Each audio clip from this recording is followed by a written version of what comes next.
What I did is, Vivek ಒಬ್ಬರೇ ಕುತ್ಕೊಂಡು ಬಾಗಿಲು ಕಡೆನೇ ನೋಡ್ತಾ ಇರ್ತಾರೆ. ನಾನು ವಿವೇಕ್ ಒಬ್ಬರನ್ನ ನೋಡಲೇ ಇಲ್ಲ.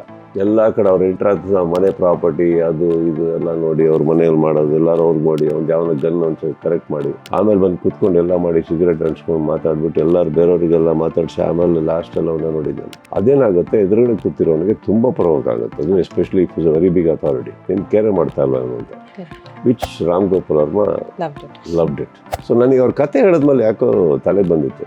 ಸೊ ನಾನು ಒಂದು ಜೊತೆ ಬಟ್ಟೆ ಹೊಲ್ಸ್ಕೊಂಡಿದ್ದೆ. ನಾನೇನು ಮಾಡಿದೆ, ಶೇವ್ ಮಾಡಲಿಲ್ಲ, ಏನು ಮಾಡಲಿಲ್ಲ, ಹಾಗೆ ಹೋದೆ. ರೆಡಿಯಾಗಿ ಆ ಬಟ್ಟೆ ಹಾಕೊಂಡು, ಆ ಗ್ಲಾಸಸ್ ಹಾಕೊಂಡು, ಒಂದು ಕಾಲು ಭಾಗ ಇರೋ ಮ್ಯಾಚ್ ಬಾಕ್ಸು, ಒಂದು ಸಿಗರೇಟ್ ಪ್ಯಾಕೆಟು, ಒಂದು ಬುಕ್. ಆ ಬುಕ್ಕಲ್ಲಿ ಏನಿದೆ ನನಗೆ ಗೊತ್ತಿಲ್ಲ. ಇಷ್ಟ ಆಯ್ತು ಅವರಿಗೆ. ಬಟ್ ಅವ್ರು ಕೇಳಿದ್ರಲ್ಲ ಯೂನಿಫಾರ್ಮ್ ಬೇಡ ಅನ್ನೋದಕ್ಕೆ ಕಾರಣ ಏನು, why do you think? Sir, ಈ ಸಿನಿಮಾದಲ್ಲಿ ಪ್ರತಿಯೊಬ್ಬರ ಕೈಲೂ ಗನ್ ಇದೆ. And he is a man who is officially allowed to carry a gun. He is a power. ಅದು ಅವನಿಗೆ ಗೊತ್ತಿಲ್ವಾ? So let me carry the power ಅನ್ನೋದು ಗನ್.